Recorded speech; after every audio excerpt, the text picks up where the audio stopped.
Guys, हमारे देश में अभी तक किसी भी एयरलाइंस का ट्रांजिट हब नहीं था, पर बहुत ही जल्द नोएडा के जेवर इंटरनेशनल एयरपोर्ट देश का पहला एशिया पैसिफिक ट्रांजिट हब बनने जा रहा है। पर ट्रांजिट हब आखिर होता क्या है?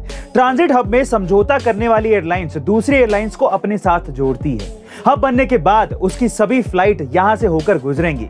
ट्रांजिट हब बनने से एयरपोर्ट में फ्लाइट का आना जाना अधिक हो जाता है। जब फ्लाइट अधिक आएंगी तो एम्प्लॉयमेंट के अपॉर्चुनिटीज भी बढ़ेंगे और बिजनेस भी बढ़ेगा। इसलिए यहाँ पर दूसरे एयरपोर्ट्स के कंपैरिजन में अधिक मॉडर्न टेक्नोलॉजीज देखने को मिलेंगी, जैसे पेरिस के एयरपोर्ट पर देखने को मिलती हैं। साथ ही बताया यह भी जा रहा है कि ये देश का सबसे बड़ा इंटरनेशनल एयरपोर्ट बनेगा। है ना गाइस, ये शानदार। आपको अमेजिंग न्यूज कैसी लगी कमेंट सेक्शन में जरूर लिखेगा। गाइस, आप बड़े देशों की बड़ी आर्मी के बारे में जरूर सुनते होंगे, लेकिन क्या आपको पता है कि इस दुनिया में एक देश ऐसा भी है जहां पर कोई सेना है ही नहीं, ना ही वहां पर कोई पुलिस है और ना ही किसी तरह के हथियार का इस्तेमाल वहां पर किया जाता है। गाइस, इस इंटरेस्टिंग देश का नाम है ग्रेनेडा। सुनकर आपको अजीब लगा होगा कि बिना सेना के ये देश आखिर चलता कैसे होगा, पर बिना सेना के भी इस देश के लोग काफी खुश हैं और यहाँ के काफी लोगों ने तो सालों से अपने घरों के आगे ताले तक नहीं लगाए हैं। अब तो वहां के लोगों का स्लोगन भी बन गया है, नो आर्मी। है ना गाइस, अमेजिंग फैक्ट। गाइस, सदगुरु ने मार्च महीने में 100 दिन 30,000 किलोमीटर की मोटरसाइकिल यात्रा जर्नी टू सेव सोइल की शुरुआत की थी। पिछले 50 दिन में सदगुरु ने यूरोप के अधिकांश हिस्से, मध्य एशिया के कुछ हिस्सों के साथ साथ मध्य पूर्व के हिस्से की भी यात्रा की और अब भारत भ्रमण पर है।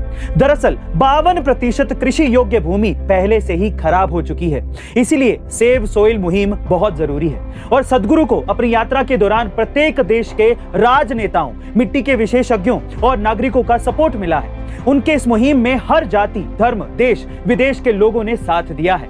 अब तक 72 से ज्यादा देश इस सोच का समर्थन कर चुके हैं। जर्मनी के शिक्षा मंत्रालय ने तो #सेव सोइल मिट्टी बचाओ अभियान में भाग लेने की घोषणा भी कर दी है। आज सही मायने में हमें इस मुहिम में आगे आना चाहिए और मिट्टी को बचाना चाहिए। गाइस, इस वीडियो को ज्यादा से ज्यादा लोगों तक शेयर करें ताकि लोग जागरूक हो। #Save soil save earth. Guys, Bata कोई इंडियन कंपनी नहीं है, लेकिन फिर भी पिछले 90 सालों से बाटा ने इंडियंस को यही फील करवाया कि वो एक इंडियन कंपनी है और यही उसकी सक्सेस का राज भी है। दरअसल साल 1920 में बाटा के फाउंडर थॉमस बाटा ने यह एनालाइज किया कि ज्यादातर इंडियंस गर्मियों में नंगे पैर चलते हैं, जिसके कारण गर्मी में उनके पैर जलते हैं और चोट की वजह से उन्हें टेटनस जैसी बीमारी हो जाती है। इसलिए बाटा ने अपनी एड्स में इन्हीं दोनों सोशल मैसेजेस को टारगेट किया, जिसमें उनकी पहली टैगलाइन थी गर्मी में सुखद शीतलता और दूसरे में टेटनस की अवेयरनेस को फैलाते हुए लोगों से जूते पहनने की अपील की और अपने ज्यादातर एड्स में इंडियन फेसेस को ही इस्तेमाल किया। इतना ही नहीं, बाटा ने अपने जूतों का डिजाइन और प्राइस भी इंडिया के अकॉर्डिंग ही रखा। गाइस, बाटा की स्ट्रेटेजी बहुत ही सिंपल थी कि जैसा देश वैसा भेष, और इसी स्ट्रेटेजी की वजह से इंडियंस के माइंड में बाटा एक इंडियन ब्रांड बन गया। गाइस, क्या आप इसके पहले तक ये इंटरेस्टिंग फैक्ट जानते थे? और अगर नहीं जानते थे तो कमेंट सेक्शन में जरूर लिखिएगा और ऐसे अमेजिंग वीडियोस के लिए शेयर, सब्सक्राइब एंड लाइक। मिलते हैं अगली वीडियो में।